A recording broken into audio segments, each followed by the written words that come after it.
Bueno, creo que ya es momento propicio para dar inicio a nuestra sesión de hoy. Estoy súper, súper feliz y honrada de poder estar moderando este espacio en reunión con mujeres que admiro muchísimo y pues ahora también teniendo el privilegio de compartir con María, que nos estará hablando acerca de su vasta experiencia también en términos de paridad en la región. Eh, yo me llamo María Luisa Campos, soy coordinadora de programas y proyectos de la organización Resonalia. Y pues estoy acá un poco entusiasmada como una especie de estudiante, esperando poder aprender mucho acerca de este tema que nos convoca hoy y también pues interesada en comprender y ver cómo son las experiencias en terreno de estas organizaciones y de estas personas en relación al triple nexo, ¿no? Quisiera agradecer al Centro de Justicia y Paz, CEPAZ, por congregarnos acá el día de hoy. Este espacio se está haciendo en torno a la campaña 12 Acciones por la Paz, que si no me equivoco tiene más o menos desde el 2017 agrupando y haciendo encuentros juntas para poder realizar y influenciarnos a tener pequeños actos en pro de la paz y la defensa de los derechos humanos, que para quienes somos activistas y defensores significa muchísimo poder juntarnos en este mes y exaltar otros valores, ¿no? de nuestro trabajo.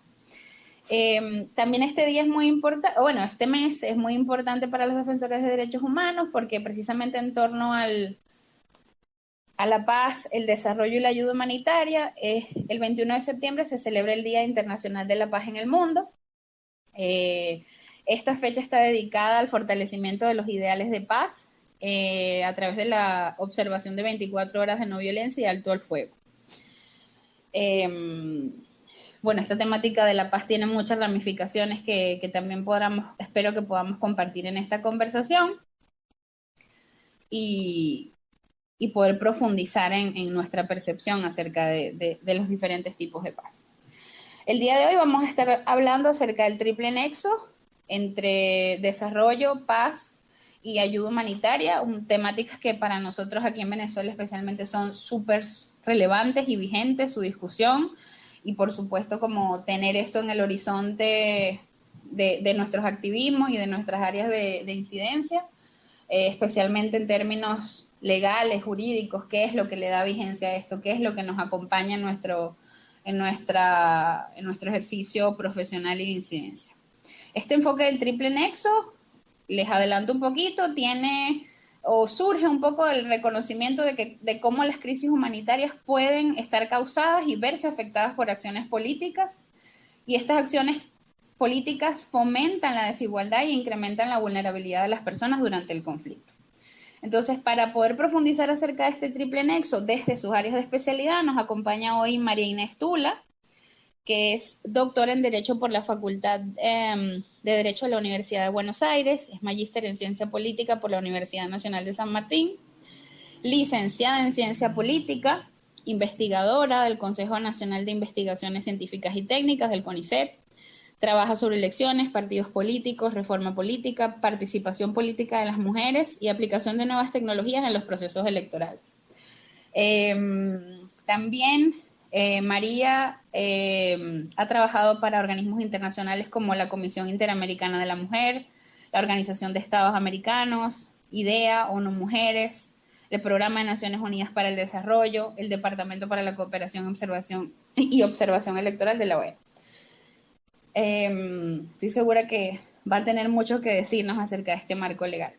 También nos acompaña Fabiola Rojas. Fabiola es una psicóloga y activista que se encuentra ubicada en el Zulia. Es coordinadora de Mulier Venezuela. Y Fabiola se ha desempeñado principalmente en el área de atención psicológica a mujeres sobrevivientes de violencia, ha sido facilitadora de charlas y talleres relacionados a temas de violencia, trata de personas y derechos migratorios enfocados especialmente en mujeres y niñas. Fabiola también se desempeña como promotora de la salud mental como un derecho.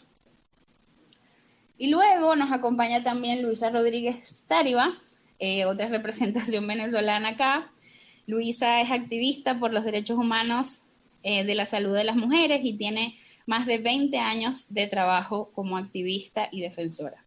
Actualmente preside la Fundación de Lucha contra el Cáncer de Mama, FUNCAMAMA, en Valencia, Venezuela. Es directora de la Coalición por el Derecho a la Salud y a la Vida, CODEVIDA, y es vicepresidenta de la Red Venezolana de Organizaciones de la Sociedad Civil, Sinergia. Como podrán ver, nos acompañan aquí puras mujeres especialistas con mucho que decir. Me encantaría ahora que Luisa, Fabiola y María, empezando por María, pudieran por favor también complementar un poco esta descripción y comentarnos en qué se encuentran trabajando ahora y presentarse un poco desde su lugar de enunciación más allá de esta formalidad de sus biografías. María, si puedes comenzar. Sí, buenas tardes. ¿Me escuchan bien? Bueno, en primer Perfecto. lugar, muchas gracias por la invitación. Un placer estar aquí con ustedes compartiendo esta tarde de reflexión, ¿no? Sobre democracia, paridad, paz. Yo trabajo temas de participación política de las mujeres en los últimos años eh, en América Latina y particularmente en mi país, que es Argentina. Y las dificultades que tienen para tener acceso a la representación. eh, y me parece importante darles un pantallazo general sobre los problemas que se vienen suscitando desde los 90, cuando se sanciona por primera vez una cuota de género, hasta el día de hoy, que ya tenemos países que tienen la paridad. Una cosita simplemente más antes de darle la palabra a mis otras compañeras. Lo que está en el fondo del análisis cuando hablamos de paridad es de la democracia paritaria, ¿no? Este es un concepto que se pone en cuestionamiento en los años 90 también en Europa, y básicamente lo que busca la democracia paritaria, y donde la paridad es una herramienta que lo permite en el ámbito político electoral, es avanzar hacia la igualdad sustantiva. La igualdad sustantiva es la igualdad real, no solamente la formal, la que tenemos en las normas, en las constituciones, ¿no? Sino la igualdad sustantiva habla sobre el ejercicio de los derechos y no solamente sobre los derechos formales. Y la democracia paritaria habla de la redefinición de relaciones sociales que han sido y son asimétricas y desiguales entre varones y mujeres. Y busca en este sentido una representación equilibrada en todos los ámbitos de la vida en sociedad, tanto en lo público, ocupando espacios en la toma de decisiones, como en el privado, compartiendo tareas domésticas y aquellas de cuidado que mayoritariamente no son remuneradas. La democracia paritaria entonces exige una ciudadanía plena para las mujeres. A mí me parece que eso es importante que lo tengamos presente y luego podemos seguir discutiendo. Muchísimas gracias. Perfectamente esta introducción nos va a ayudar a seguir discutiendo cómo nuestro lugar en la participación política tiene un efecto en este triple nexo del que estamos conversando hoy. Fabiola, si pudieras también presentarte un poco, contarnos acerca de su trabajo. Hola, buenas tardes. Bueno, ya lo dijiste casi todo. Un placer a todos los que nos están escuchando. Mi nombre es Fabiola Rojas, soy psicóloga, soy la coordinadora del Zulia de Muller. Y bueno, actualmente el principal como norte dentro del ejercicio de lo que estamos haciendo o de lo que hemos visto está muy orientado a lo que la compañera decía, ¿no? Procurar espacios realmente de representación de las mujeres donde podamos tener, donde se escuche nuestra voz y donde no sea solo eso, solo teórico, sino ir tomando poco a poco acciones, ir dando los pasos para fomentar que en la práctica esas voces también puedan tener poder y puedan generar acciones. Muchísimas gracias, Fabi. Luisa, te escuchamos.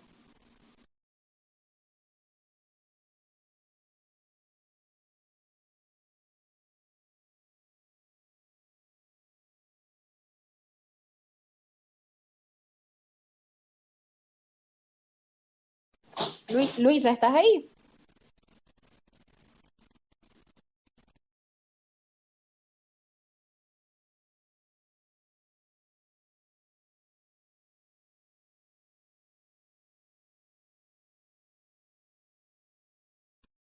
Bueno, creo que Luisa tiene un problema de conexión porque no se escucha.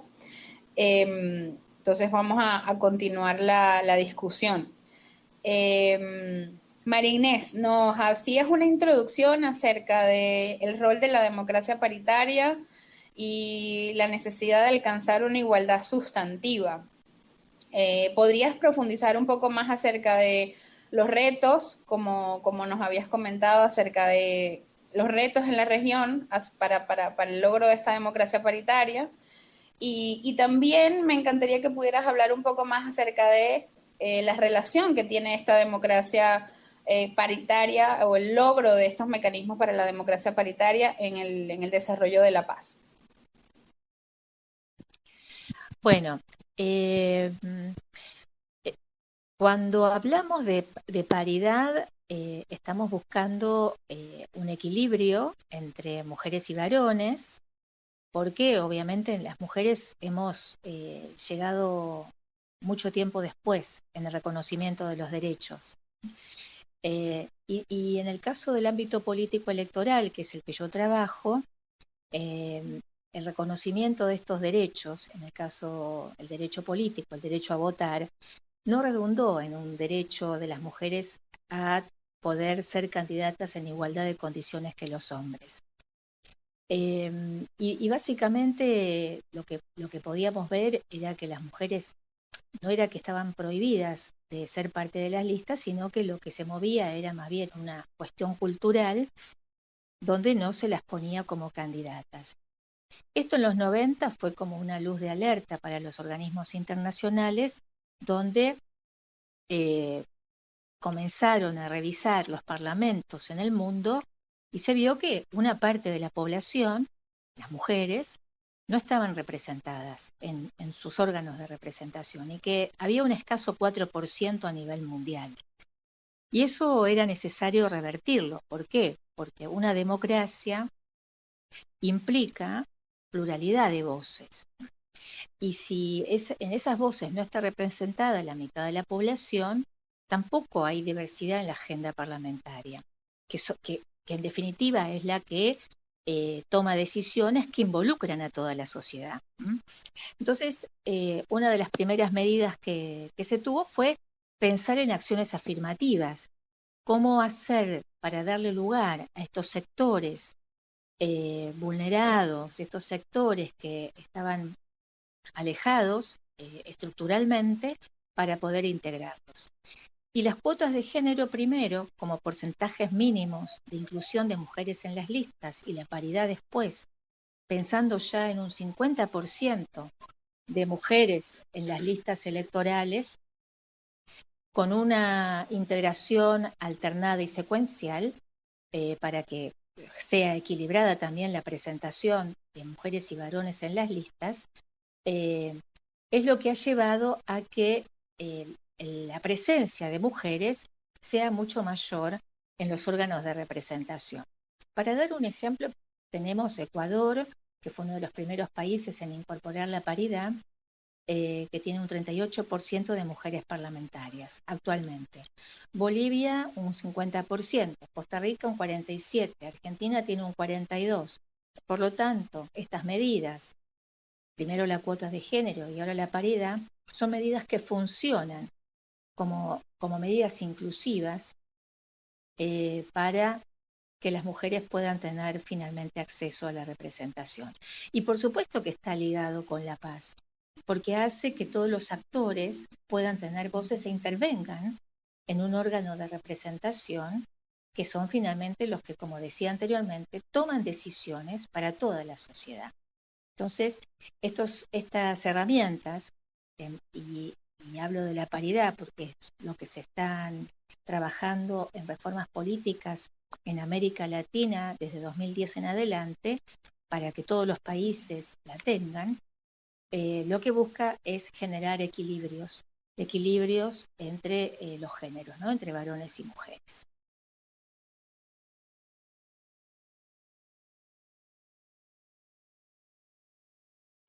Muchísimas gracias, María. Luisa, creo que ya solucionó su problema. Hola, Luisa. Qué bueno que pudiste solucionar. No las he escuchado. Luisa, hicimos una presentación, comenzamos ahora con la ronda de preguntas, pero me encantaría ahora que te incorporas, después de María, que pudieras, bueno, hablarnos un poquito acerca de tu trabajo, pero también hacer esta introducción acerca de cómo tu trabajo se conecta con este triple nexo del que estamos hablando hoy, y darnos un panorama general de eso en tu trabajo y tu organización. Gracias. Disculpen el tema de la conexión, pero bueno, ya es llover sobre mojado. Bueno, les comento un poco.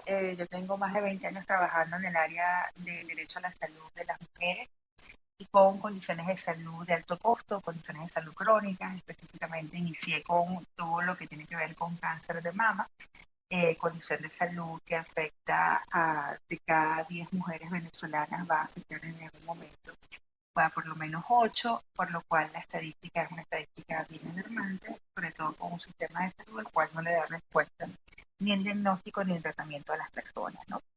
Dentro de esta área, bueno, nos encontramos con el tema de lo que surgió con la emergencia humanitaria en Venezuela y tuvimos que ampliar todo el trabajo que hemos estado realizando desde la organización que presido, que es Puncamama, y ya estamos trabajando por los derechos de la salud de todas las mujeres, no solamente aquellas de condiciones de salud de alto costo, ¿no? Trabajamos y documentamos y hacemos seguimiento y damos acceso al diagnóstico y tratamiento a personas con condiciones de salud desde el área autoinmune, metabólica, cardiopatías, hasta llegar hasta el área oncológica. Esto nos ha llevado a hacer una evolución y ser muy resilientes frente a las circunstancias que nos ha tocado ante las necesidades del país y en la que tiene la población venezolana. Y una de las cosas que nos hemos enfrentado siempre es el hecho de la diferenciación incluso de atención en salud para las mujeres, tanto en el sistema hasta en los protocolos de atención médicos, ¿no? De cómo se ve y cómo se hacen incluso las investigaciones en el área de medicamentos y también en el área quirúrgica, donde no se toma la diferencia de la condición de mujer de cada una de nosotras, ¿no? Entonces, bueno, en este trabajo, una de las cosas que hemos también vinculado y que vinculo es el hecho de que también dentro de la emergencia humanitaria compleja no podemos conformarnos en quedarnos en este espacio, ¿no? Sino que tenemos que trabajar por superar la emergencia y volver a retomar aquel pequeño rumbo que teníamos hacia lo que es el tema del desarrollo.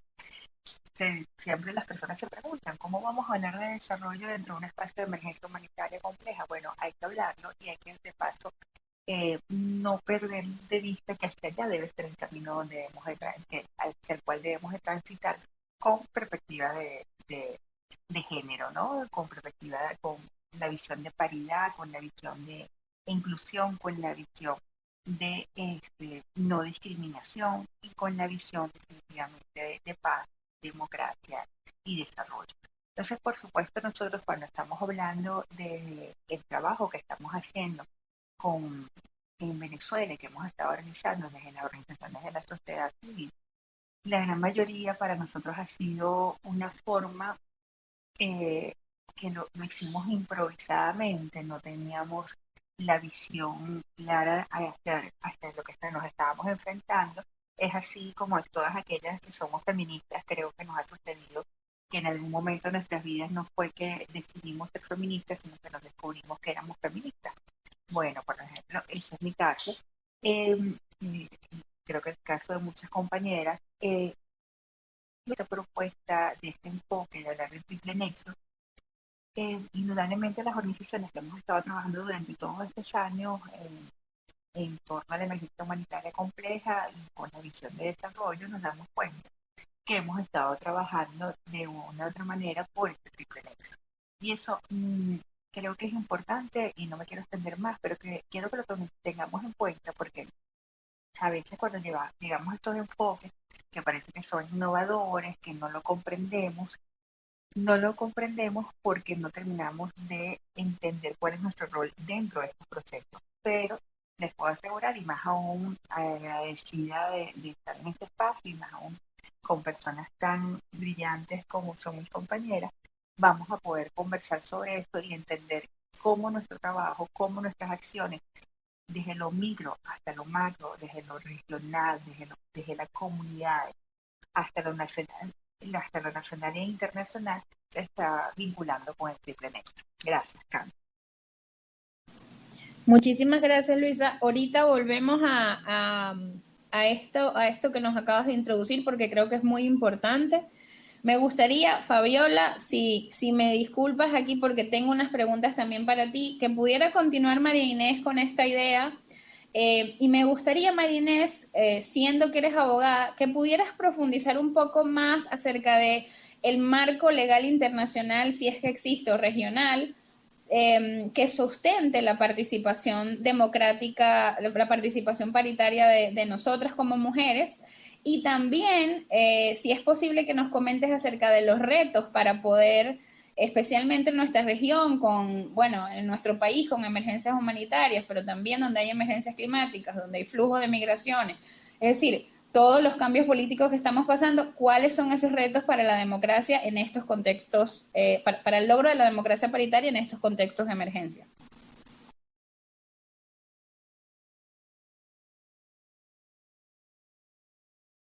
Sí, acá estoy.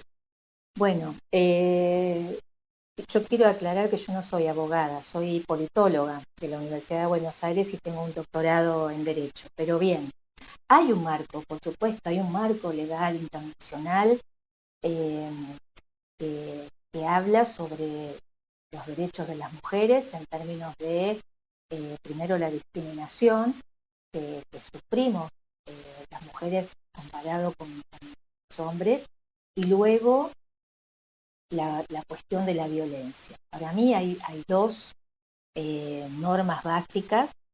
Una es la CEDAW, que es de 1979, y habla de discriminación hacia las mujeres, y es la que introduce la idea de la igualdad sustantiva, esta idea de igualdad real, y es la que introduce también el concepto de las acciones afirmativas para poder dar lugar a las mujeres, dado que estamos en una situación de desigualdad, por lo tanto el trato no puede ser igual, y las acciones afirmativas buscan justamente tratar de romper con esa desigualdad, ¿no? Entonces la CEDAW es la Convención para la Eliminación de todas las formas de discriminación contra las mujeres de 1979, es una de las, digamos, de los pilares en términos de marco legal internacional de acuerdo a los países. El otro marco normativo que es importante es la Convención de Belém do Pará, ¿no? Que es la que habla sobre la violencia que sufren las mujeres, y esta convención es del año 1994. Fíjense ustedes que estoy hablando no de hace mucho tiempo, y es la que de alguna manera toma la idea de que la violencia no es neutral, ¿sí? Y que existe una violencia de género, existe una violencia hacia las mujeres por el hecho de ser mujeres. Y este es el segundo andamiaje importante que tenemos en el ámbito internacional, CEDAW y Belém do Pará. Y luego hay acuerdos internacionales, que son los acuerdos más bien de organizados por CEPAL, como el Consenso de Brasilia y el Consenso de Quito, que ya nos hablan de la necesidad de incorporar una paridad, ¿no? La paridad es pensada como algo definitivo, porque se sustenta en la base poblacional de mujeres y hombres que formamos parte de una sociedad de un 50%. A diferencia de las cuotas de género, que eran transitorias, porque habla de porcentajes mínimos de representación y tenían como finalidad primaria de corregir ese déficit de mujeres en los parlamentos. La paridad es un concepto mucho más amplio, como decíamos, y que ya se establece como algo definitivo. Y la idea de un nuevo pacto social, de poder equilibrar y de compartir sobre todo el poder, ¿no?, entre varones y mujeres.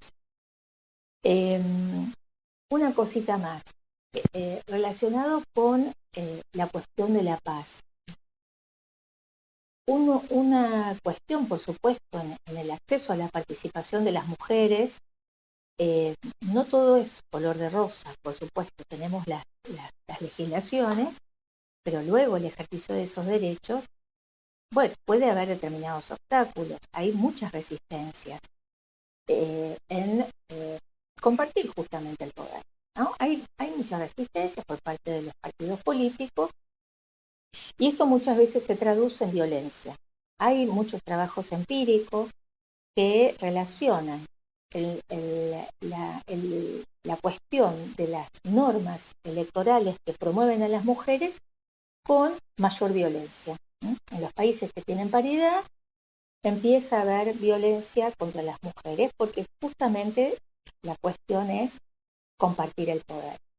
Entonces, me parece que uno de los puntos centrales que tenemos que tener en cuenta es trabajar en la identificación y el reconocimiento de estas acciones que generan violencia y en este sentido trabajar por una mayor libertad, es todo lo opuesto, ¿no?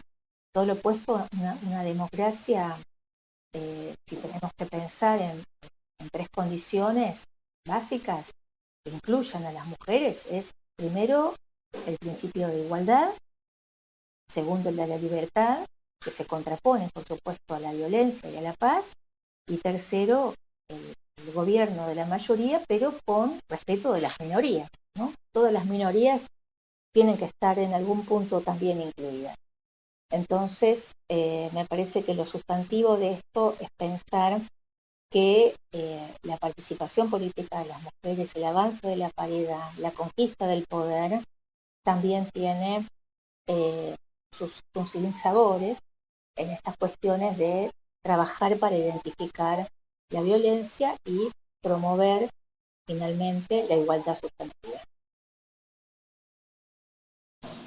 Marines, muchas gracias. Una de las cosas que pensaba cuando te escuchaba, especialmente hablando de estos retos que existen en la región donde existe un mayor grado de violencia en estos contextos donde se promueve la paridad y la participación de las mujeres, es que también he escuchado algunos debates que un poco descartan o cuestionan el sentido de la paridad, como en términos de la eficiencia y la representación de otras minorías, ¿no? O sea, yendo más allá de la paridad, pareciera que hay también una corriente que dice, no es nada más las mujeres, sino cómo incluimos proporcionalmente a otros tipos de personas, de identidades.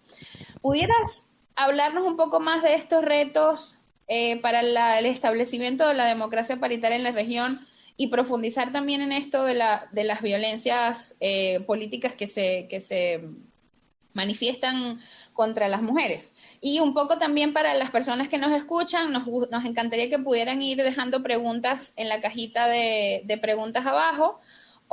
Y bueno, luego al final vamos a tener chance para que levanten la mano y también las hagan si las desean hacer de esa manera.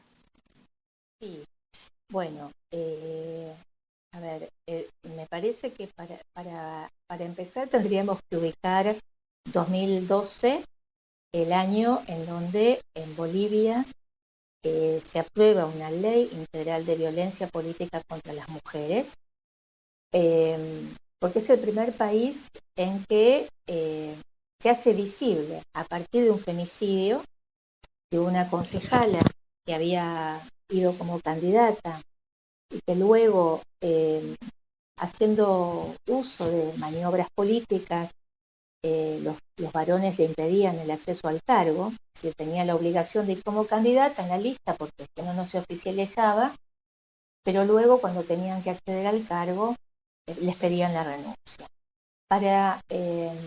Ella judicializó esta cuestión y cuando la justicia le dio la razón, un mes después apareció muerta. El femicidio de Juana Quispe lo que hace es acelerar un proyecto que estaba en la Asamblea Legislativa de Bolivia para que se apruebe una ley. Y Bolivia fue durante mucho tiempo el país que tuvo una ley integral de violencia política, donde diferencia justamente el acoso y la violencia política contra las mujeres que hacen política para evitar, primero como una medida preventiva y segundo para justamente que las mujeres puedan tener un acceso con libertad al cargo. Después, otros países de América Latina fueron incluyendo en leyes de violencia integral, planes integrales de violencia, un artículo referido a la violencia política de género.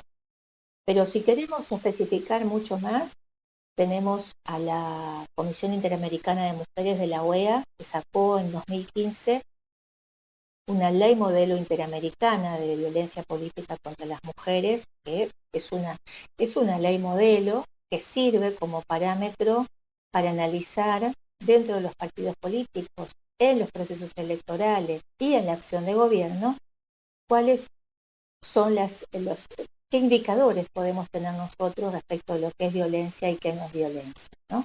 Porque estamos hablando del ámbito político, que es un ámbito hostil, normalmente, donde la violencia está naturalizada y donde nosotros tenemos que identificar dentro de ese ámbito hostil cuál es la violencia que está dirigida a las mujeres por el hecho de ser mujeres, ¿no? Eso es lo que nos distingue respecto de otros tipos de violencia. Perdón, pero no me acuerdo qué otra pregunta era la que me habían hecho. La otra pregunta tenía que ver un poco también referida a los retos o más bien al cuestionamiento acerca de cómo la paridad, de acuerdo a algunos grupos, pareciera ser a veces un concepto... Ajá, gracias. Sí, está perfecto, sí. Sí, bueno, a ver, en términos políticos electorales, tenemos podemos decir, una limitación que yo creo que en principio no va a ser por mucho tiempo, y es que la organización electoral es en términos binarios. Toda la información que nosotros tenemos de la organización es en términos binarios. Los padrones electorales, la conformación de las candidaturas. Por lo tanto, la paridad refleja esa composición social. Esto no implica que no haya reconocimiento de otras identidades de género, porque en este caso, tanto la Comisión Interamericana de Derechos Humanos como también la Corte Interamericana de Derechos Humanos considera que una persona puede ser varón o mujer independientemente del sexo que trae al nacer, sino con quién se identifica en su proceso de vida. Ahora, entonces, por lo tanto, eso y esa definición que toma la Comisión Interamericana y la Corte Interamericana de Derechos Humanos, básicamente en el fallo, en la sentencia de Hernández, de Vicky Hernández, en un punto sigue manteniéndolo en términos binarios. Creo que la cuestión a replantearse, para más adelante, será con los grupos de personas que no se identifican dentro de este esquema binario, donde hoy, por el formato de organización y de información con el que contamos, no sería posible tenerlos en la lista. Pero, digamos, yo no hablaría de que hay imposibilidades. ¿Por qué? Porque, como yo les decía anteriormente, la incorporación de las mujeres fue un proceso lento y tardío en el tema electoral, con casi 50 y más años de diferencia con los hombres, en el reconocimiento de los derechos políticos y el acceso luego a la posibilidad de ir en las listas.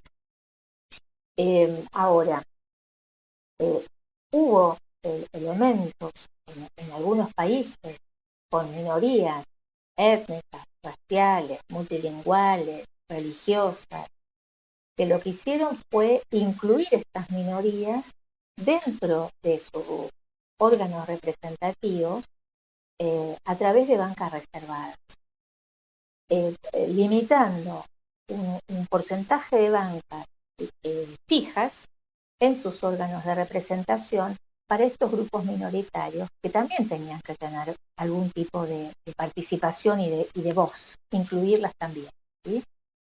Pero este proceso, si lo ponemos en paralelo, la identificación de estos grupos minoritarios no fue similar con las mujeres, ¿no? A las mujeres no nos daban bancas reservadas. No teníamos tampoco, salvo algunas excepciones de algunos países europeos de corte ideológico de izquierda, que tenían cuotas de género a nivel partidario. En América Latina eso no existía, con algunas excepciones de algunos países en algún momento. Pero bueno, básicamente me parece que hoy la limitación para quienes se consideran no binarios es cuestión de poco tiempo de ver cómo se puede organizar electoralmente un proceso electoral, tratando de poder tener esa información disponible para poder hacer una elección, ¿no? Pero el resto estaría incluido. Muchísimas gracias, Marinés, por este contexto tan esclarecedor. Creo que nunca había tenido la oportunidad de que alguien lo explicara de esta manera, ¿no? Pareciera a veces también una discusión un poco lejana a nuestro contexto, en el sentido de que la prioridad de la emergencia a veces como que nubla muchas discusiones que pudiésemos estar teniendo en esos términos. Voy a aprovechar que haces este puente para hablar con Fabi y Luisa. Si me pueden ayudar poniendo porfa Funcamama como speakers. Me encantaría que pudieran, Luisa y Fabi, por favor, hablar acerca de cómo ya sabemos que hay unas dificultades para la participación y esencialmente en situaciones de emergencias humanitarias complejas como las que nosotros estamos hoy de crisis, las mujeres estamos profundamente afectadas por ellas, ¿no? Nos toca muchísimo más en nuestro cuerpo, en nuestras economías, en nuestro tiempo, lo que está ocurriendo.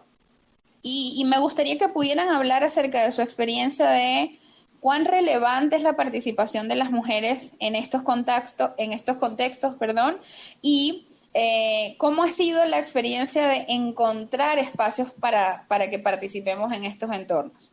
Si Luisa quisiera comenzar, creo que pudiera dar un contexto más global y Fabi después. Gracias. Bueno, sí, indudablemente la participación de las mujeres, de nosotras, es fundamental en todos los espacios, más aún en el ámbito político y sumado dentro de una emergencia humanitaria compleja, donde tenemos que comprender que los espacios en nuestro país para las mujeres que hacen vida política son, por supuesto, limitados, como en el resto de la región, y más aún en este caso hasta señalados y satanizados, ¿no? Por el hecho del contexto político en el que estamos, ¿no? Sea que las mujeres decidan, sea cual sea su ideología política, las mujeres en este momento, y todo aquel que se esté dedicando a la luz no es considerado una persona que, por la población en general como de confianza, ¿no? Entonces, por supuesto, eso hace aún más difícil que las mujeres, ya con las barreras propias del sistema, ya con el patriarcado, ya con todas las barreras que tienen los partidos políticos y la cultura, de posiciones políticas, ¿no? De querer participar, de ser candidatas, y esto nos afecta directamente a todo lo que es el desarrollo de las mujeres, específicamente, por supuesto, quiero señalar el cambio y la visión de lo que tiene que ver con la salud de las mujeres vista por las mujeres. Y bueno, lamentablemente también observamos que las mujeres que están vinculadas en los espacios políticos y que están de repente en toma de... Son tantas las deudas y las presiones que tienen desde el político que terminan invisibilizando la situación incluso de las mismas mujeres, ¿no? No todas, no es general, sabemos muy bien, tenemos un grupo de mujeres en el mundo político que están súper comprometidas y trabajando por el bien común de todas las mujeres, pero tenemos un grupo que son las que de repente están en espacios de más alto poder, donde asumimos que por responsabilidades y compromisos de repente se les pierde un poco la visión de la importancia de proteger a nuestras mujeres, proteger y darle espacios de calidad de vida a nuestras mujeres para poder tener un mejor país, ¿no? Entonces, dentro de todos estos espacios, Luisa, te dejé de escuchar. ¿A dónde me escuchaste? ¿Hasta dónde? Darle espacios de participación a nuestras mujeres. Ok.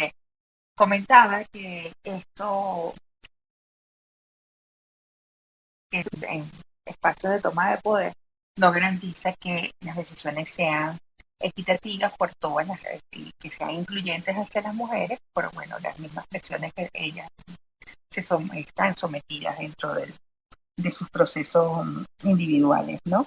Pero para nosotros de verdad es fundamental que dentro de esta emergencia humanitaria compleja, dentro de este proceso hacia este camino, hacia tratar de superar esta emergencia sin dejar atrás a nadie, sin que tratar de superar la emergencia y tomar un camino hacia el desarrollo,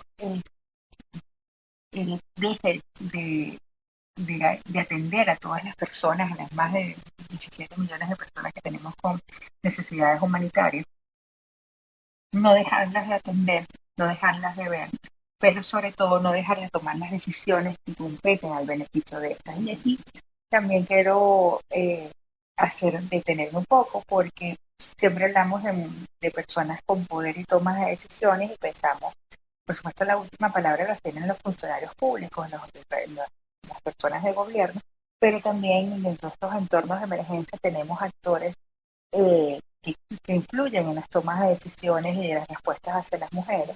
Y este es el caso también, como es de los organismos internacionales, en este caso, como es el rol de Naciones Unidas a través de OCHA, donde los programas de respuesta humanitaria, a pesar de que tienen una visión, tienen incluso unos tienen el clúster hacia protección y hacia las mujeres, invisibilizan a la mujer en su totalidad.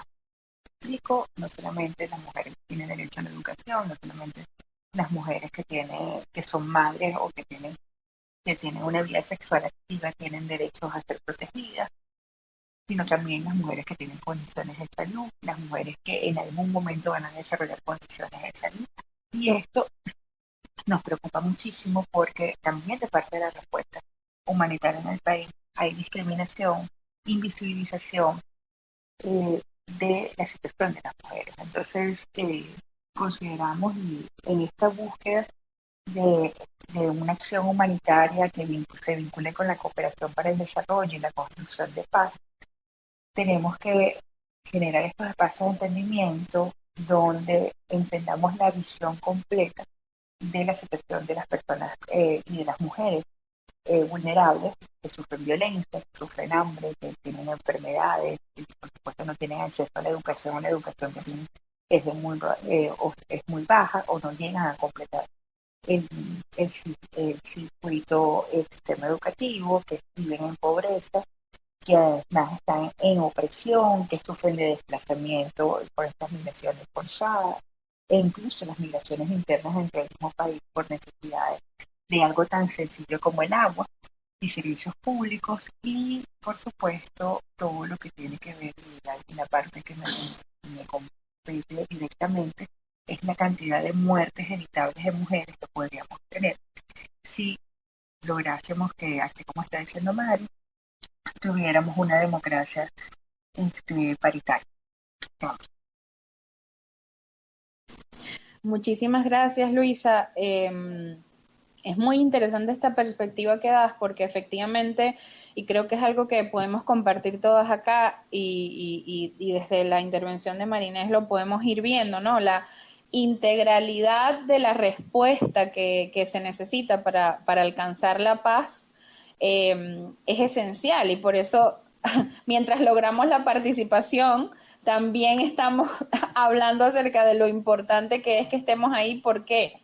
¿No? Y luchando con todas estas dificultades que tenemos para lograr alzar nuestras voces, para lograr llegar a los sitios donde se nos escuche.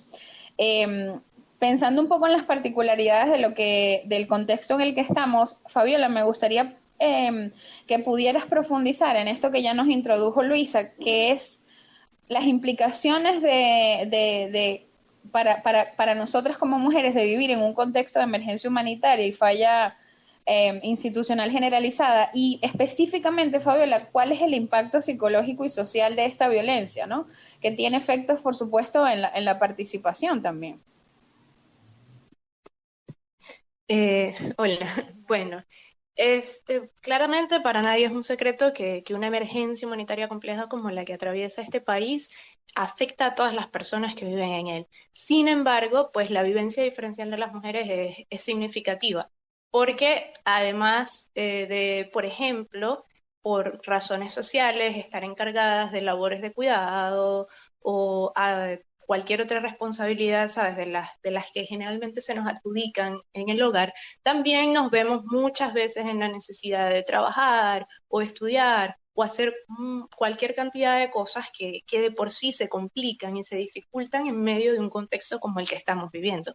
Aunado a esto, tenemos además situaciones de falla de los servicios en general y por lo menos costos de consultas ginecológicas o incluso el estado en el que se encuentran las maternidades en este país dificultan el acceso a las mujeres a una salud sexual digna y muchas veces aumentan la tasa de mortalidad porque bueno, en el curso de un embarazo o en el curso de alguna patología relacionada con el tema sexual, pues difícilmente se puede acceder a servicios de calidad. Y encima de todo esto, pues tenemos el hecho de que institucionalmente el acceso a la justicia es complicado y aún más complicado en un contexto en el que la corrupción reina y muchas veces mujeres se cohíben de denunciar o se cohíben de llegar a establecer algún tipo o llegar a finiquitar algún tipo de proceso judicial por miedo a lo que el agresor puede hacer, por miedo a que a lo mejor tenga algún contacto, conozca a alguien que termine haciendo que pues quede en libertad y termine ella siendo aún más afectada. Entonces tenemos además, por supuesto, este gran velo de estas nociones machistas como muy internalizadas que tenemos como sociedad, porque vivimos en una sociedad machista, y además esto pues dificulta muchas veces también el acceso de algunas mujeres a servicios, el acceso de algunas mujeres a sistemas de justicia o incluso en temas laborales, en temas sociales, incluso en temas académicos, muchas veces a pesar de no darnos cuenta, como decía al principio la compañera, quizá en el papel estamos ahí, quizá en el papel se supone que debemos ocupar un lugar y no está prohibido que estemos ocupando ese lugar. Sin embargo, socialmente se maneja un gran estímulo, se maneja este techo de cristal que nos sigue presionando y que nos sigue evitando llegar a donde podemos llegar. ¿Y dónde es este lugar? Pues los puestos de representatividad. ¿Por qué? Porque en medio de un contexto como este, viviendo además una situación diferenciada, es en lo básico es nuestro derecho, ¿no? Pero también está implícito que, que debemos tener un lugar en esos puestos en los que se toman las decisiones, que debemos tener un lugar a la hora de establecer nuevas políticas públicas, de diseñarlas, porque es precisamente esta voz diferencial la que va a dar, la que va a hacer la diferencia, valga la redundancia, ¿no? Es la que va a dar ese plus, es la que va a dar esa otra mirada que muchas veces cuando no vivimos una situación simplemente no podemos tener. Conversábamos también del tema de cómo influir, ¿no? En estos roles de representatividad y de paridad a las otras comunidades, a personas con otras identidades. Pues eso es un punto muy valioso porque también dentro del ámbito psicológico nos damos cuenta el impacto que hace, la diferencia que hace cuando nos sentimos representados como una figura, cuando nos damos cuenta que alguien como yo o alguien que es similar a mí en algún aspecto pudo llegar a. ¿Okay? Más allá de también el hecho de que podamos tomar decisiones y el hecho de que estemos en el proceso de hacer las leyes y de hacer las políticas públicas, también es un poco enviar este mensaje a futuras generaciones de, mira, puedes llegar hasta aquí, mira, esto lo puedes hacer. Y es un poco generar ese quebrantamiento, esa ruptura inicial de los paradigmas, esa ruptura inicial de estos procesos que a lo mejor pues de una forma u otra nos contenían o nos mantenían callados. Exactamente, Fabi. Creo que una cosa importantísima acerca del rol de nuestros liderazgos en la construcción de paz y también como pioneras en la respuesta humanitaria, pero también como pioneras en las propuestas para cambiar nuestras democracias y construir nuevas propuestas de desarrollo, nuevas visiones de desarrollo. Es fundamental nuestro papel porque además, como bien decías, este rol de cuidado y esta, digamos, responsabilidad que tenemos ante no solo las que tenemos hijos, hijas, pero también estamos a cargo de adultos mayores, estamos a cargo de nuestras comunidades, como esa percepción tan particular y esa inteligencia tan particular de las mujeres en este contexto tiene muchísimo que aportar a la solución y a la salida de cualquier de nuestros conflictos, ¿no? De los problemas que nos aquejan. Hay una cita de un pastor que está referida principalmente a la discriminación racial en los Estados Unidos, pero dice, una comunidad marginada, ignorada y rechazada puede ser la única comunidad equipada para hablar objetivamente a una sociedad de la que no se le ha permitido ser parte integral. Y esto creo que resuena muchísimo con lo que estamos conversando el día de hoy, porque somos nosotras con este conocimiento las que no nada más podemos ponernos al frente, sino que también podemos darle luz a otras realidades que tenemos nosotras más cerca, porque son las realidades que cuidamos y que sostenemos, ¿no? De manera vital. No, y además, en sí. este momento particular, o sea, en esta etapa histórica, parte también del papel que tenemos como mujeres dentro de este proceso de paz, es eso, es ser el modelo, ¿ok? Para futuras generaciones de mujeres, para que empiecen a ver y empiecen a notar que sí se puede estar en los espacios, que sí podemos ganar espacios y empezar a crear caminos, ¿ok? Caminos por los que futuras generaciones transitarán, pero que es necesario que se empiecen a dar esos primeros pasos. Sí, perfectamente, Fabiola. Muchísimas gracias por esa intervención. Yo quería preguntarles a las tres, antes de abrir el espacio de preguntas, sé que Natalia está por ahí esperando para intervenir. Eh, Quería preguntarles por qué es importante abordar la violencia basada en género de forma prioritaria si queremos alcanzar la paz. ¿Cuál es su opinión acerca de esto? Luisa, si quieres, comienza tú. Sí, bueno, imagínate. Además, recuerda que yo tengo una visión de la violencia basada en género más amplia de la que normalmente conversamos, ¿no? Cuando para nosotras y con el trabajo que nosotros realizamos, indudablemente cada vez que se le niega el acceso o no, una mujer tiene que movilizarse a pie o en un transporte público para llegar a un hospital donde no haya servicios, para nosotros eso, a pesar de que no es una violencia descrita formalmente, es un tipo de violencia. Incluso nosotros aquí en nuestro servicio de salud atendemos 35.000 personas anuales. Para nosotros estas 35.000 personas que vienen a los servicios de salud son víctimas de violencia del sistema porque no le está brindando seguridad y al no brindarte seguridad te está maltratando, ¿no?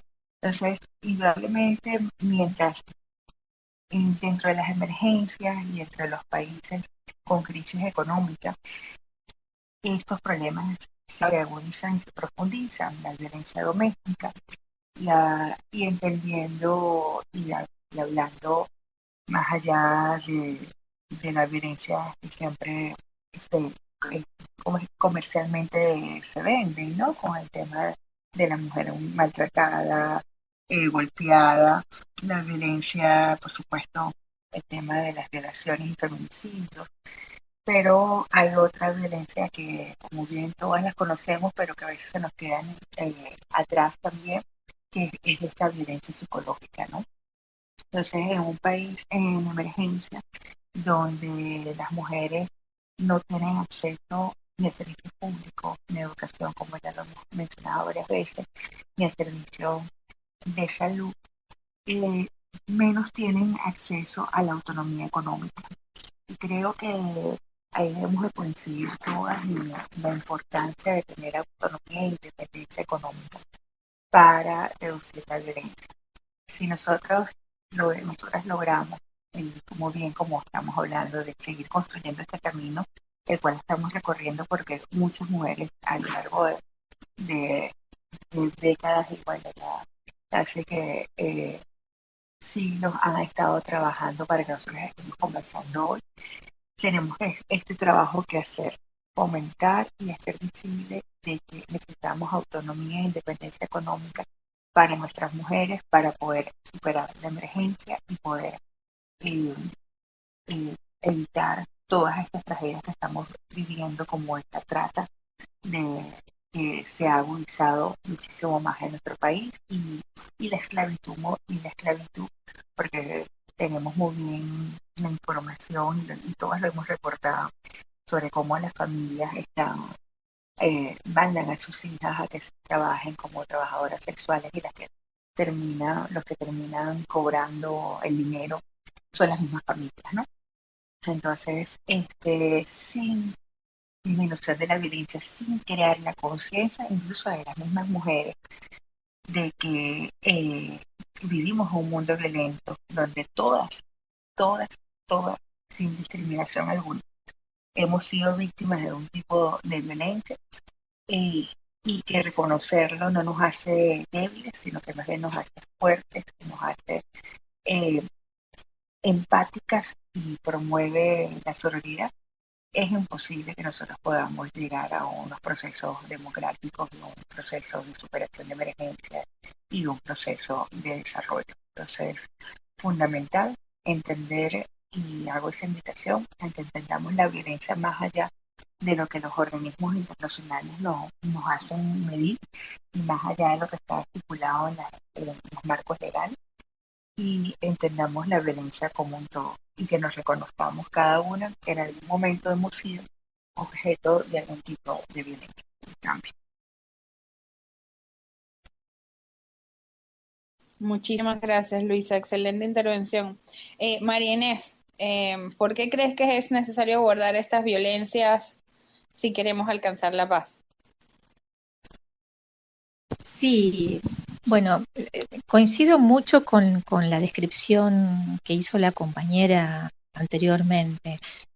Me gustaría por ahí concentrarme más en cómo lo tomamos como definición, ¿no? La violencia es el resultado de las relaciones desiguales de poder y esto lo podemos transmitir en todos los ámbitos. Por eso la violencia, digamos, puede tener diferentes formas de identificación, como recién se nombró, ¿no? La psicológica, la laboral, la simbólica, dentro del ámbito político, etcétera. Pero todos hacen referencia a lo mismo, a las relaciones desiguales de poder. Por lo tanto, eh, lo que hay que atender es primero darnos cuenta, tomar conciencia y poder identificar que si hay violencia es porque hay asimetrías y hay una discriminación que todavía es muy fuerte, ¿no? Hay una discriminación que yo la llamo estructural. ¿Por qué? Porque muchas mujeres están en un lugar del cual no pueden salir por sí mismas, sino que es importante la acción del Estado en esto, ¿no? Y en este sentido, la violencia eh, no solamente son acciones dirigidas, sino también son omisiones. Y aquí es muy importante cuál es la presencia del Estado en no ser indiferente frente a estos hechos. Entonces, hay un conjunto sobre el que hay que trabajar y me parece que es importante entender en esta idea, ¿no? De que la violencia hoy es un obstáculo, en el caso que nosotros pensamos en la paridad para lograr representación, es un obstáculo porque lo que se pretende es limitar la acción de las mujeres, limitar la representatividad de las mujeres en estos órganos que son electivos.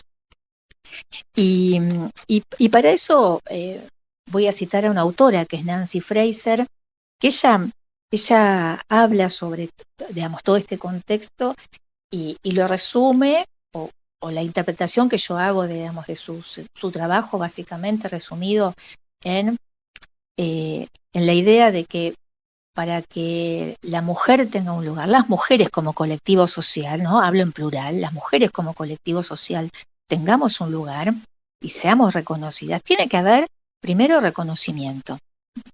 Reconocimiento y la idea de redistribución del poder, esta redistribución del poder que recae en todos los ámbitos. Pero sin este reconocimiento y sin esta redistribución, la representación es muy difícil. Por lo tanto, son estas 3 R, reconocimiento, redistribución y representación, sobre las que tenemos que trabajar.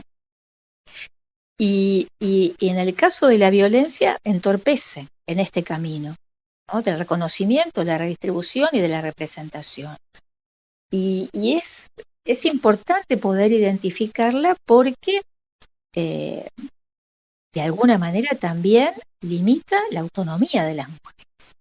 Y sin autonomía, en el caso de la violencia, sin autonomía, que la manifestación más extrema es el femicidio, sin autonomía física, no es posible el empoderamiento.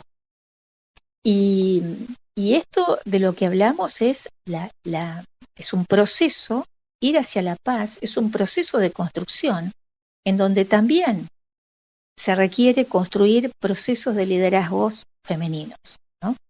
Construir liderazgos femeninos. Y esto es sobre lo que me parece estamos trabajando en varios países de América Latina, muchas mujeres, con esta conciencia que tenemos de cuáles son los derechos, cuáles son las limitaciones y cómo trabajar para prevenirlos, ¿no? Esto me parece que es el mensaje que hay que dar y que es lo más importante. Muchísimas gracias, María Inés. Excelente intervención. Fabi, te doy la palabra ahora.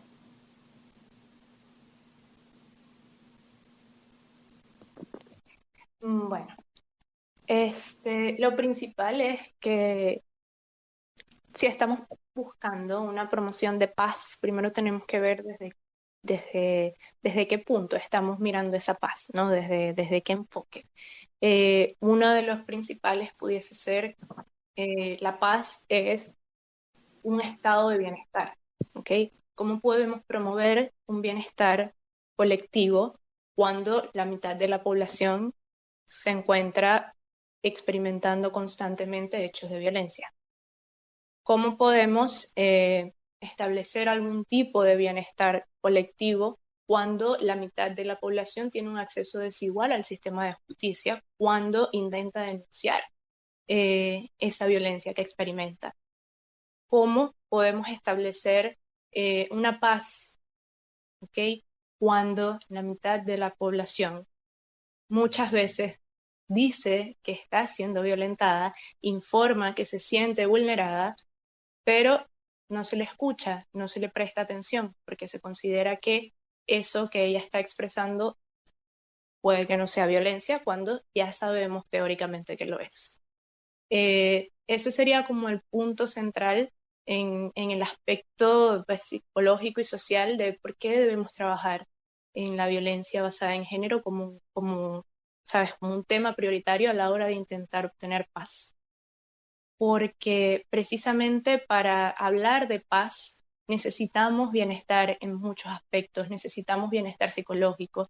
¿Y cómo podemos esperar que una población que está sumida en la violencia, que una mujer que a lo mejor está viviendo una situación de violencia, no puede salir de ahí, por lo que ya conversábamos, por ejemplo, del tema de la independencia económica, no puede acceder al sistema de justicia porque a lo mejor no tiene los medios para llegar, o incluso llegó y no se le atendió, no puede acceder a servicios de salud porque están fallando, y pues simplemente tiene que seguir ahí viviendo y viviendo y viviendo y reviviendo esta situación.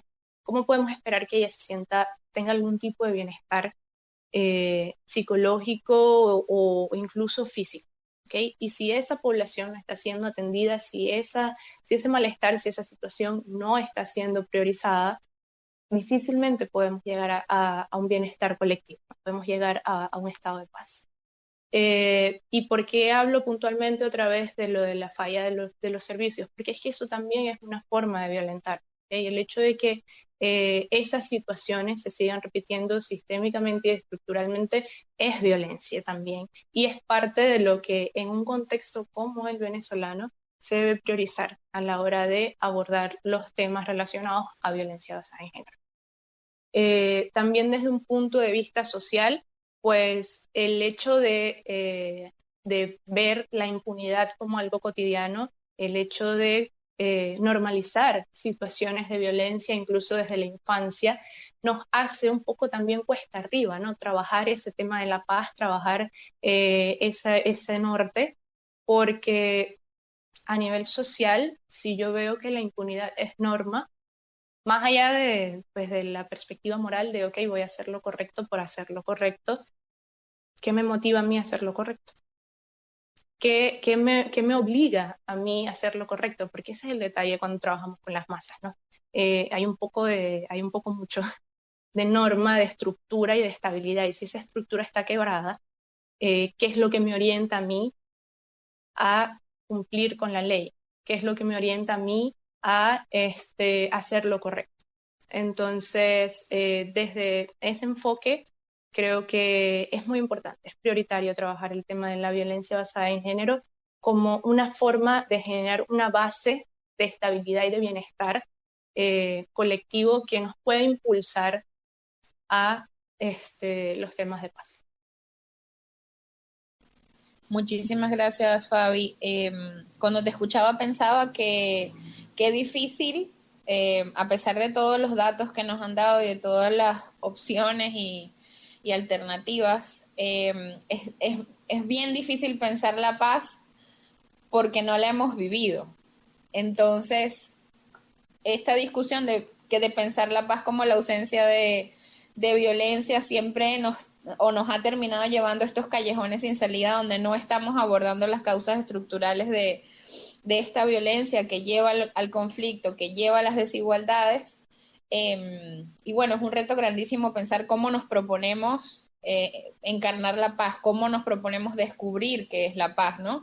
En nuestros pequeños entornos y como podamos, ¿no? Al alcance que la tengamos. Pero es que también, Agradezco. Ajá, dime. también eso es un detalle importante, ¿no? ¿Cómo nos planteamos la paz? Como la ausencia de violencia, ¿ok? Eso puede ser una meta final, ¿ok? Pero en el trayecto sabemos que existe la violencia, sabemos que es algo que es difícil de erradicar, entonces tenemos que estar conscientes, ¿no? Que en ese camino a la paz nos vamos a topar con la violencia. Y la pregunta real es cómo la vamos a abordar, ¿ok? ¿Cómo podemos ir caminando por este sendero hacia la paz, ¿ok? Hacia ese estado de no violencia ideal, ¿ok? Pero en el camino, cuando nos topemos con la violencia, ¿qué vamos a hacer? Entonces, por eso es que el tema del acceso a la justicia es fundamental, ¿ok? Porque cómo regulas la violencia, cómo regulas las vulneraciones de derechos, cómo regulas todas esas situaciones si el acceso a la justicia se ve cortado. Sí, totalmente, Fabiola. Igual me parece que, bueno, retomando un poco lo que decía Marinés, es importante que nos reconozcamos a nosotras mismas ahora en este lugar donde estamos haciendo un reconocimiento, estamos haciendo una revisión de cuáles son las violencias que nos afectan y afectan a las poblaciones con las que estamos trabajando. Y también que ese reconocimiento lo estamos llevando a instancias internacionales y estamos haciendo difusión de lo que encontramos, de lo que vemos, de las privaciones que impiden el ejercicio de nuestros derechos civiles y políticos, ¿no? Y que bueno, a pesar de esta situación de emergencia, estamos apuntando, hay algunas personas investigadoras, activistas, apuntando a que desde este lugar de reconocimiento exista una relativa distribución del poder y exista una mejor representación. Me encantaría ahora abrir el espacio de preguntas. Pueden intervenir o escribir para poder dinamizar un poco la conversación. Entonces, sé que Natalia quería hablar, pero creo que ya no está. Si alguien tiene alguna pregunta para las ponentes.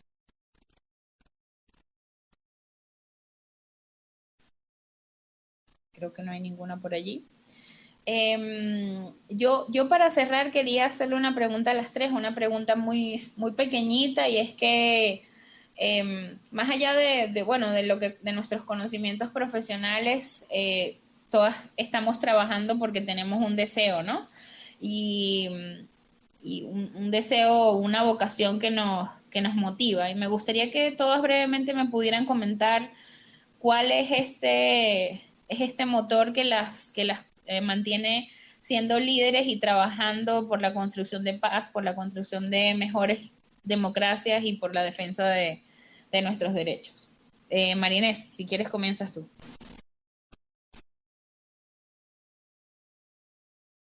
Sí, gracias. Bueno, en primer lugar quiero decir que me ha parecido muy interesante todo este debate que se ha dado, ¿no? Esta oportunidad que hemos tenido para poder reflexionar cómo se ve en la región el tema de la paz, el tema de la democracia, la violencia, la representación de las mujeres, la participación y demás. A mí me parece importante dejar un mensaje positivo en todo esto, porque sabemos, como bien decía Fabiola, que el camino, el camino, bueno, tiene sus vueltas también, ¿no? No es un camino lineal, sino que tiene sus vueltas. Pero lo más importante de este tipo de debates es que empezamos a conocer sobre la existencia de la violencia y empezamos a identificarla. Esto que parece por ahí muy tonto, nos ha costado mucho incluir esa conciencia de género, ¿no? Esa conciencia de esa desigualdad que hemos vivido las mujeres durante mucho tiempo y que en algunos casos la seguimos viviendo en diferentes ámbitos, que nos permite oponernos a esa situación, rebelarnos contra esa situación, y a mí me parece que eso es lo positivo de poder darnos cuenta. Estos debates sirven para poder darnos cuenta, rebelarnos contra esa situación y pretender cada una desde nuestros lugares, en el caso mío desde la academia, tratando, bueno, activista también, feminista, de transformar ese mundo, ¿no? Obviamente no queremos este mundo. Y yo creo que la suma de esas pequeñas acciones nos permiten poder generar, no digo grandes cambios, pero con que sean pequeños ya es suficiente. Hoy estamos mucho mejor en el mundo que hace 25 años.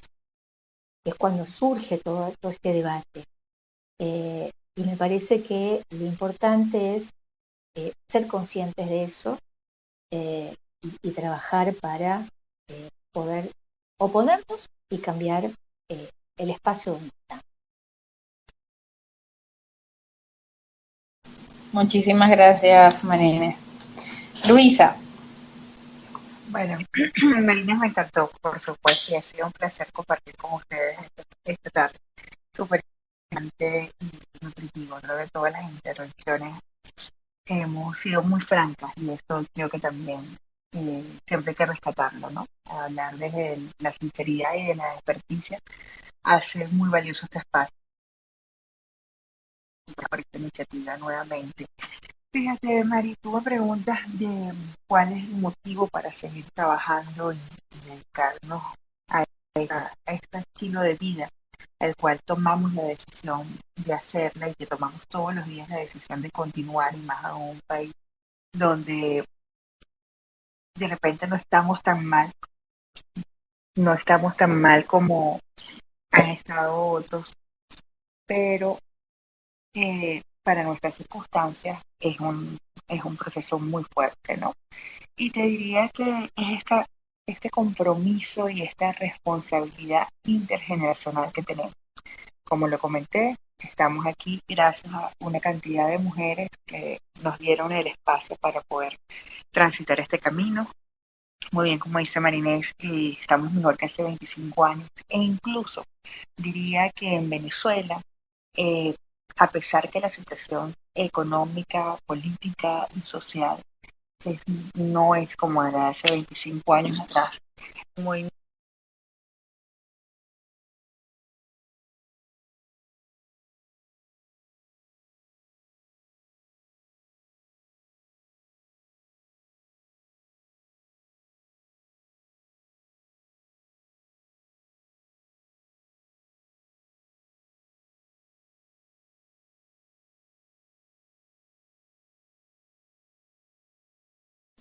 Luisa, te dejamos de escuchar.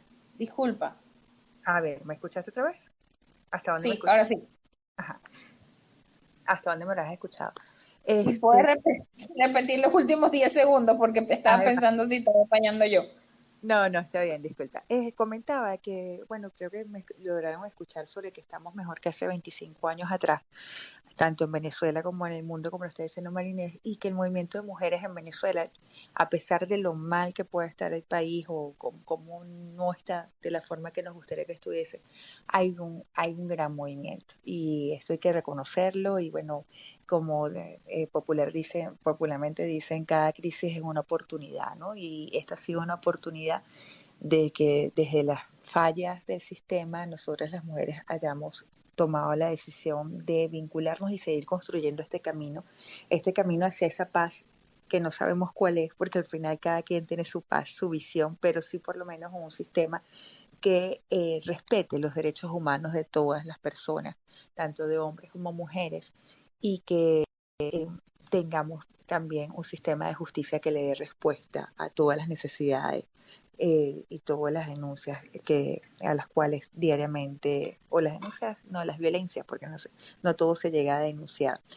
Pero En esta onda optimista quiero rescatar algo que siempre le he dicho a mi hija, que es que para ser diferente hay que ser valiente, ¿no? Y quiero felicitar a la valentía de todas aquellas personas y bueno, por supuesto, defensoras de derechos humanos y más aún mujeres defensores y activistas que están construyendo este camino para que otras lo transiten y dejemos de que nuestras niñas sigan viendo mujeres en situación de sufrimiento para que ellas no lo normalicen, no crean que esa es la forma ideal de vida y sobre todo para muchísimas gracias por el espacio. Un fuerte abrazo. Muchísimas gracias, Luisa, qué lindo. Fabi. Bueno, la motivación principal es el cambio, ¿no? Cuando, cuando nos topamos con algo que no nos gusta, cuando nos topamos con algo que no nos parece, como humanos naturalmente sentimos el deseo de cambiarlo. Y más cuando aquello con lo que nos topamos es una injusticia. Mi motivación principal a hacer lo que hago y a trabajar en este ámbito siempre ha sido generar algún cambio positivo y que si de alguna forma, si sea muy chiquititita, yo puedo contribuir con que el mundo termine siendo algo un poquito mejor de lo que yo recibí, al menos en 3 metros a la redonda de mi persona, ese es el camino a seguir.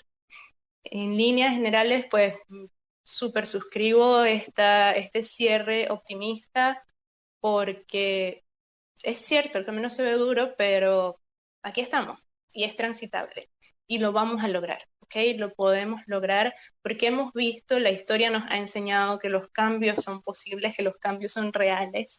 A lo mejor hace 300 años, ¿quién se iba a imaginar que, por ejemplo, una mujer iba a votar o que una mujer tuviese, aunque sea un curul dentro de una asamblea? Pero ahorita en estas épocas es algo normal y incluso es algo que estamos buscando mejorar, que es algo que estamos buscando solidificar, ¿ok? Y buscar precisamente esa participación, esa representatividad un poco más amplia y un poco más real.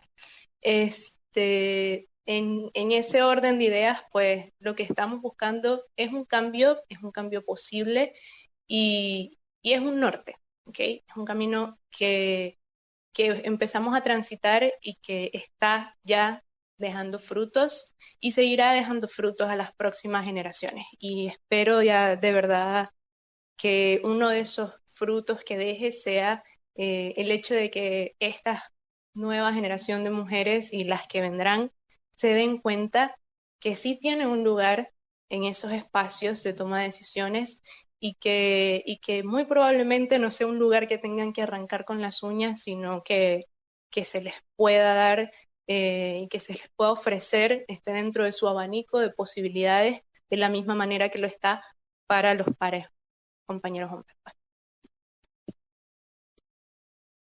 Muchísimas gracias, Fabi. Estoy profundamente conmovida y agradecida también por este espacio. Muchas gracias a CEPAS por permitirme ser parte y poder escucharlas.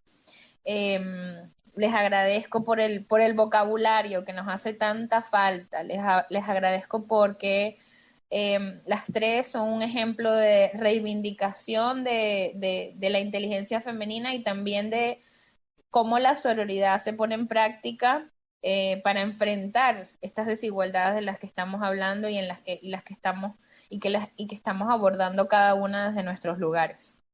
Y les agradezco también por dejar este testimonio, porque gran parte de este trabajo y de este cambio que estamos proponiendo en el mundo pasa por estos testimonios que están dejando a través de sus investigaciones, de sus palabras, de sus de toda esta construcción de conocimiento que elaboran para que tengamos nosotras a nuestra disposición para la generación de estos equilibrios que necesitamos para participar. Entonces, Ha sido un placer escucharlas, ha sido un placer, Marinés, conocerte y saber un poco más de tu trabajo. Muchísimas gracias por darnos este contexto tan importante y también por ser un faro, ¿no? de posibilidades ante lo que nosotros acá estamos viviendo dentro de la emergencia, que siempre nos ayuda y nos inspira. Quisiera ahora darle la palabra a la compañera Verónica Colina de CEPAS, que quiere compartirles unas últimas reflexiones. Buenas noches y gracias por escuchar. Muchas gracias, María Luisa, por esa excelente moderación. De verdad que muy conmovida y muy interesante todas las reflexiones que hemos dado en este espacio, desde una perspectiva más amplia, desde el marco del triple nexo. Como lo veíamos, todo es como un todo, por decirlo así de alguna manera, como lo humanitario, el desarrollo y la paz pueden unificarse para el bienestar de las mujeres también en este sentido, ¿no? Y me quedo con estas reflexiones y estos compromisos que comentaban, estas palabras finales, que decían, bueno, compromiso, responsabilidad intergeneracional, que aquí lo tenemos, pues hay personas jóvenes, hay personas de mediana edad y otras personas que ya tienen una gran importancia en todo este camino, que son importantes y que en esta mixtura es donde podemos encontrar mayores avances para estas nuevas generaciones, como lo comentaban, ¿no? Entonces, es importante para todos nosotros todas estas reflexiones, el compromiso que cada uno de ustedes tienen, saber que deseamos un cambio, ¿no? Y también, pues, para culminar, les invitamos a seguirnos en las dos acciones por la paz, que solamente comienza aún, todavía falta, comenzó el 21 de septiembre hasta el 2 de octubre, y cómo las mujeres en cada día podemos estar allí haciendo nuestras acciones, reflejando cómo esto tiene que ver con los derechos de las mujeres. Y bueno, les invitamos a seguirlos por el hashtag Dos Acciones por la Paz, a seguirnos por nuestras redes sociales. El agradecimiento total a cada una de las ponentes, a Funcamama, a Molière, Resonalia y a Marinés por todos sus espacios, por todo su compromiso también de cada uno de ustedes, y esperamos que haya sido el agrado de todos. Así que buenísimo y una feliz noche y feliz fin de semana a todas, a todos y a todes. Un abrazo. Buenas Gracias. noches, gracias a todas. Muchas gracias. Un abrazo a todas.